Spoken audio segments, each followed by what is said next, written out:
Unang Juan Kapitulo 5, napagtagumpayan natin ang sanlibutan. Kung tayo'y sumasampalataya na si Jesus ang siyang Kristo, tayo nga'y mga anak ng Diyos.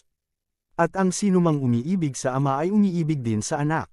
Ito ang palatandaang iniibig natin ang mga anak ng Diyos, kung iniibig natin ang Diyos at tinutupad ang kanyang mga utos, sapagkat ang tunay na umiibig sa Diyos ang tumutupad ng kanyang mga utos.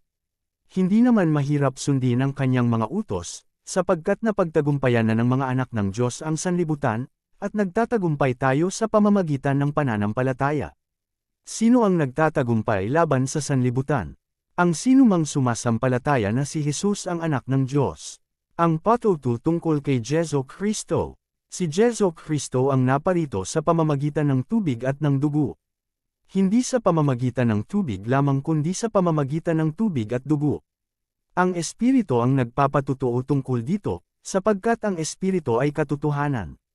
Tatlo ang nagpapatutuo, ang Espiritu, ang tubig, at ang dugo, at ang tatlong ito ay nagkakaisa.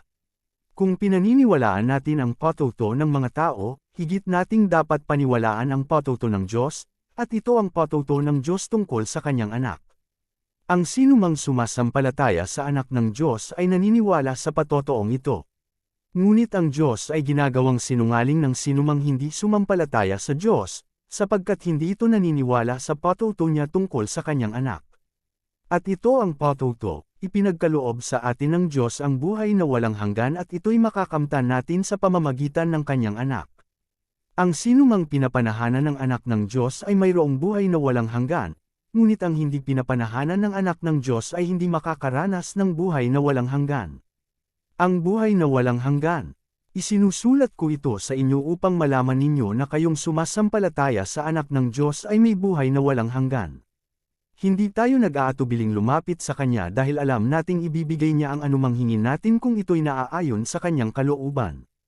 At dahil alam nating pinapakinggan nga Niya tayo, alam din nating ibinibigay Niya ang bawat hinihiling natin sa Kanya. Kung makita ninyo man na ang kanyang kapatid ay gumagawa ng kasalanang di haantong sa kamatayan, ipanalangin niya ang kapatid na iyon sa Diyos na magbibigay sa kanya ng bagong buhay. Ito'y para sa mga kapatid na ang kasalanan ay hindi humahantong sa kamatayan. May kasalanang haantong sa kamatayan, at hindi ko sinasabing idalangin ninyo ang sinumang gumagawa nito. Ang lahat ng gawaing di matuwid ay kasalanan, ngunit may kasalanang hindi haantong sa kamatayan. Alam nating ang mga anak ng Diyos ay hindi nagpapatuloy sa pagkakasala, sapagkat iniingatan sila ni Jesu Kristo, at hindi sila maaaring galawin ng dyablo. Alam nating tayo'y mga anak ng Diyos, kahit na ang buong sanlibutan ay nasa kapangyarihan ng dyablo.